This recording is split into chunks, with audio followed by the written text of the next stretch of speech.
CBC Television, Canada's own.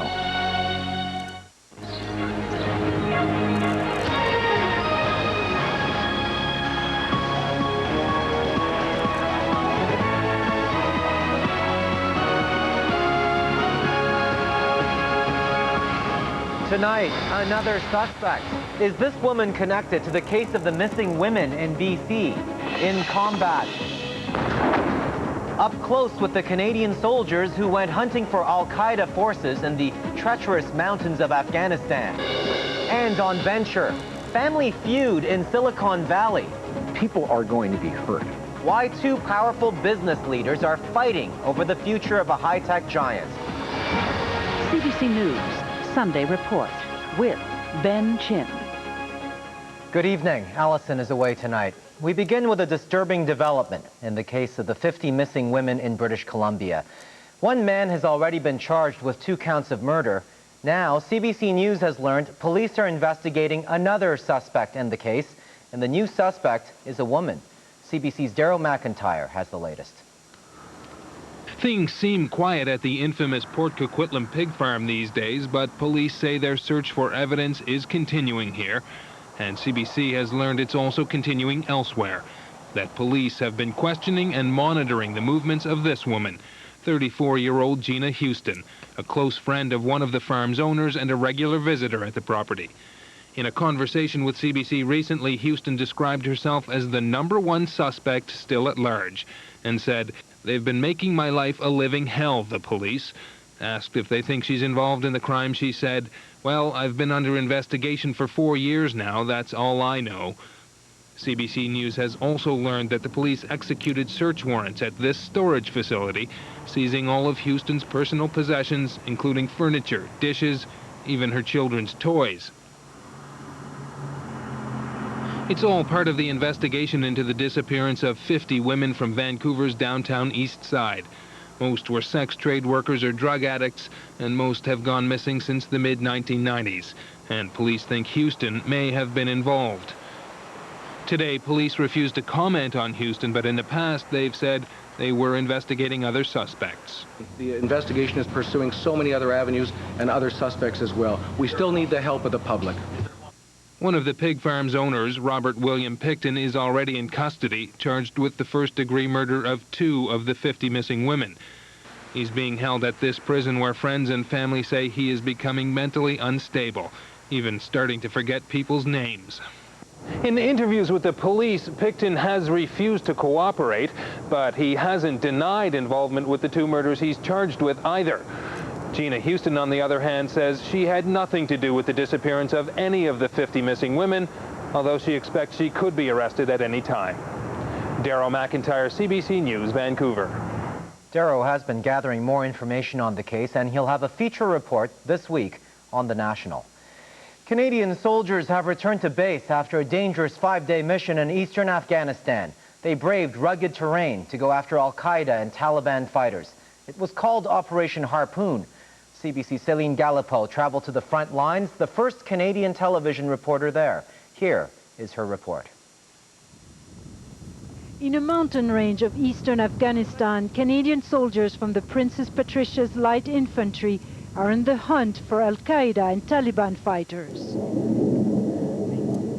In the distance, American B-52 bombs are targeting other pockets of resistance. For the Canadians, getting to the enemy is a long haul. 4 kilometers down a mountain ridge, and everywhere a risk of ambush. It's a treacherous descent when you're carrying 20 kilos on your back.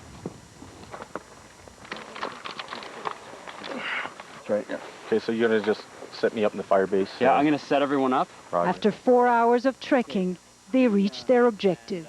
There's a small cave entrance we found, and we're gonna fire into it, make sure it's clear. This is where they think Osama bin Laden's men may still be hiding. First, a mortar blast. Then a few rounds of machine gun to secure the entrance. At this cave, they didn't find anything.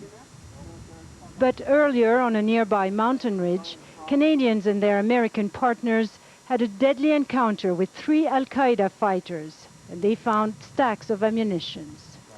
Same order march, your troop moves. That was a rewarding moment for many soldiers. Most haven't forgotten the events of September 11th. Most have carried those images with them here in Afghanistan. We have an opportunity to, to make the Al-Qaeda and the Taliban pay for what they did to New York and what they did to the rest of the world. And certainly to be here where it all started is, it motivates me for sure. All week, the Canadians have been at it, bombing the caves, making sure they're free of enemy forces. A lot of training is geared towards peacekeeping, and that's usually the mindset that a lot of people have. But here we're actually war fighting. We're going after an enemy and trying to take them.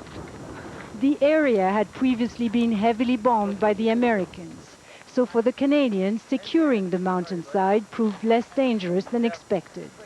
If I was an Al-Qaeda type. Still, the officer who led this mission, Operation Harpoon, says it was important for Canada to participate in the war against terror.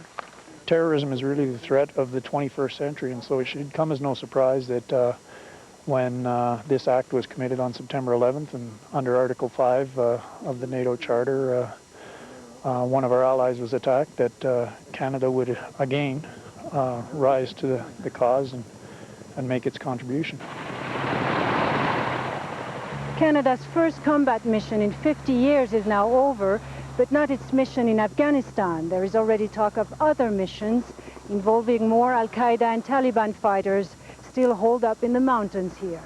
Céline Galipo, CBC News, in eastern Afghanistan.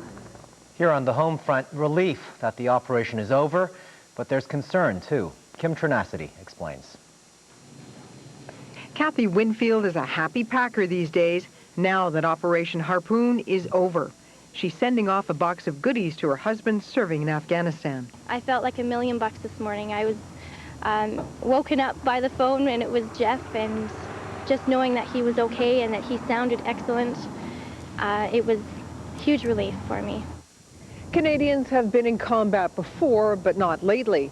Veterans say it's a lot different experience being in battle than it is to be a peacekeeper. And the grenade over here is the Mark 26.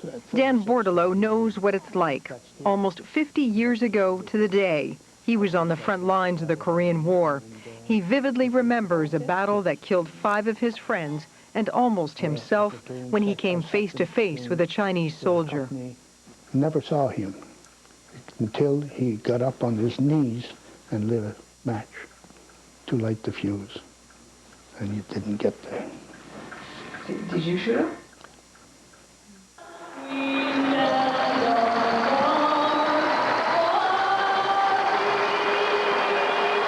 This afternoon, Ottawa's junior hockey team honored the Department of National Defense.